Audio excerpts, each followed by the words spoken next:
Well, on top of job shortages, blackouts are threatening millions of people as the country grapples with a winter energy crisis. 5 states have been warned of potential power outages. So how did we get here? Tony Wood is the Energy Program Director for the Grattan Institute.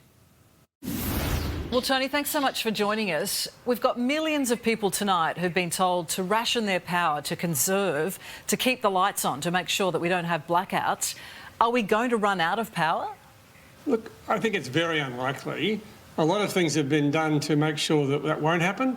And most of what's been said about rationing demand or being careful is basically a caution or precaution. We're not really at the edge of running out of power, and most likely we won't. It's not exactly an easy situation, but it's certainly not a time to panic, and I don't think people should be concerned that they're going to freeze in winter or anything like that. So what's caused this mess? In a country like Australia, how did we even come to this position? For the first 4 months of this year, 5 months of this year, about a quarter of our coal-fired power stations have been offline at any one time. And we still depend upon coal-fired power stations for a substantial part of our electricity. So take a quarter of them out of the system and you've got a problem. Now, why are they out of the system? Part of it was weather-related. Part of it was flooding in coal mines, and we're having trouble getting them back online. The second thing is that when they're out of action, we then try and start up the gas-fired power stations, and there's been some challenges getting enough gas into the system quickly to be able to meet that demand for gas-fired power. And gas-fired power is expensive, more expensive than coal or renewables, so it pushes the price up even further. So finding some relief from that is also a challenge. Plus, the overseas market, the Europeans, are desperately after more gas, and they're turning to countries like Australia to sell them some gas, again, at very high prices. So put all that together, it's not surprising we're facing some real challenges, at least in the short term. The energy market regulator has intervened, but there's only so much that they can do. So what can state and federal governments be doing in the here and now to try to fix it? The new federal government is taking these things very carefully, looking at all the options, because whatever they do, there will be negative consequences. If there was a simple solution, it would have been done. The market operator is using the rules they've got to try and put a cap on prices and a cap on the short-term problem. I think if this continues and they're getting advice that the coal-fired power stations won't come online very quickly, they may have to think about intervening in 2 ways. One is they may have to think about capping the market for a more extended period of time than just doing it on a daily basis, effectively suspending the market. Now, that is not done easily or lightly. It's a big deal and would have to be thought through.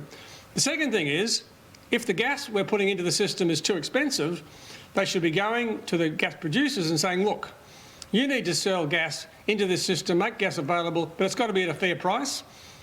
If you don't, then we'll charge you a tax of anything above a fair price. Let's call it a windfall profit tax. Now, again, not something done lightly, and it would only be put in place whilst ever the current problem applies. And winter's got a long way to run. We're only 2 weeks into it. Could we potentially see the same problem when summer rolls around and we see the aircons being cranked up?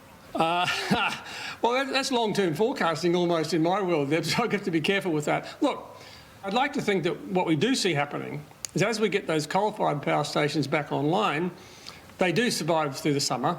And really, we've been mucking around for the last 10 or 15 years in the climate war, and as a result, we haven't been getting the investment in either the renewables we need and the backup to support them, nor have we been replacing them with new coal or gas, which would not be a good idea.